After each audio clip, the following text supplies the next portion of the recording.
एक gender neutral general tarot reading है।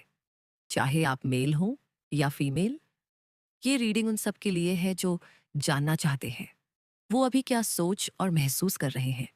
कभी ऐसा महसूस हुआ है कि कोई आपको बहुत गहराई से महसूस करता है पर कभी कुछ कहता नहीं। उनकी आंखों की चुप्पी चीखती है लेकिन लफ्ज नहीं निकलते।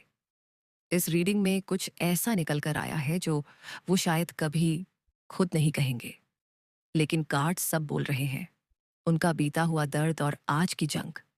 सबसे पहली बात, उनके अंदर बहुत गहरा इमोशनल पेन है। 10 ऑफ सोर्ड्स और 5 ऑफ पेंटिकल्स जैसे कार्ड्स बताते हैं कि उन्होंने हाल ही में किसी इमोशनल ब्रेकिंग पॉइंट का सामना किया है।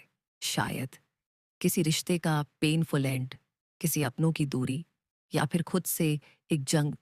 वो टूट चुके हैं और अभी पूरी तरह से इमोशनली रिकवर नहीं हुए हैं। इस समय वो खुद को दुनिया से डिस्कनेक्टेड और अकेला महसूस कर रहे हैं। क्या आपने भी ऐसा महसूस किया है कि उनका बर्ताव बदला हुआ है लेकिन वो कुछ बोलते नहीं? क्या आप भी सोचते हैं कि कहीं वो अंदर ही अंदर कुछ बड़ा झेल रहे हैं? अंदर चल रही क्लैरिटी और बेचैनी, इस दर्द में से क्लैरिटी भी जाग रही है। एस ऑफ सोर्ड्स और जजमेंट दिखाते हैं कि वो अब अपने डिसीजंस और एक्शंस को लेकर खुद से सवाल कर रहे हैं। वो सोचते हैं, क्या मैंने सही किया था? क्या अब भी मुझ में किसी के साथ जुड़ने की कैपेसिटी बची है? क्या मैं खुद को माफ कर पाऊंगा? द टावर बताता है कि कोई इल्यूजन उनकी जिंदगी में टूटा है। अब उनके पास मौका है खुद को दोबारा डिफाइन करने का, लेकिन वो इस प्रोसेस से डरते भी हैं। आपकी तरफ उनकी अट्रैक्शन और hidden desire. Queen of wands, ace of wands, knight of wands जैसे कार्ड्स लाउडली कहते हैं, वो तुम्हारी तरफ बहुत स्ट्रांगली अट्रैक्ट है।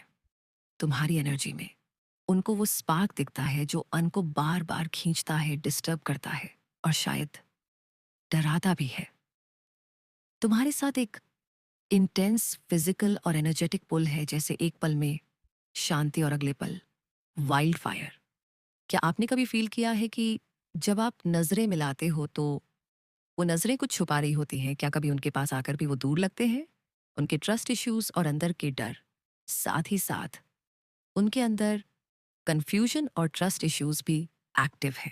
7 ऑफ सोर्ड्स और द डेविल बताते हैं कि या तो वो कुछ छुपा रहे हैं या फिर उन्हें डर है कि तुम पूरी सच्चाई नहीं जानते।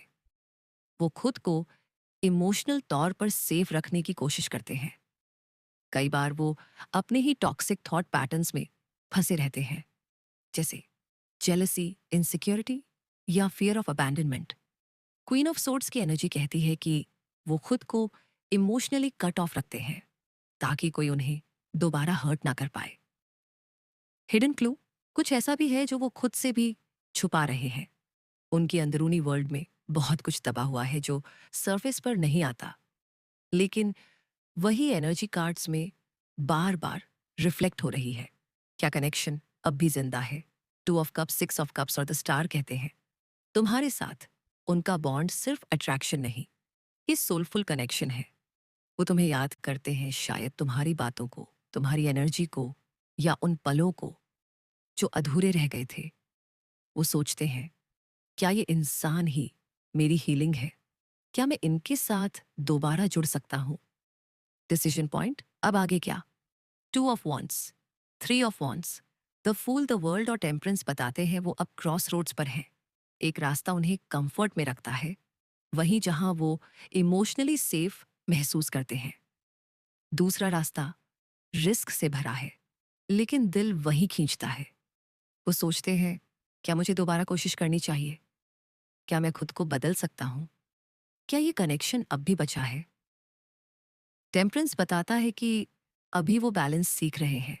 उनकी एनर्जी एक्सट्रीम्स में है, कभी बहुत एक्सप्रेसिव तो कभी पूरी तरह शट डाउन। फाइनल थॉट्स, वो तुम्हारी कमी महसूस करते हैं। उनके अंदर अभी भी लव, डिजायर और कंफ्यूजन एक्टिव है। वो हीलिंग के सफर पर है और शायद तुम ही वो ट्रिगर हो जिसने उन्हें बदलना शुरू किया। अगर इस रीडिंग का एक भी हिस्सा आपकी सच्चाई को छू गया हो तो कमेंट में ज़रूर बताइए। क्या ये रीडिंग आपके दिल की आवाज़ थी? और अगर हेल्पफुल लगी हो तो लाइक ज़रूर करें आपका। लाइक मुझे यूट्यूब पे ग्रो करने में मदद करेगा।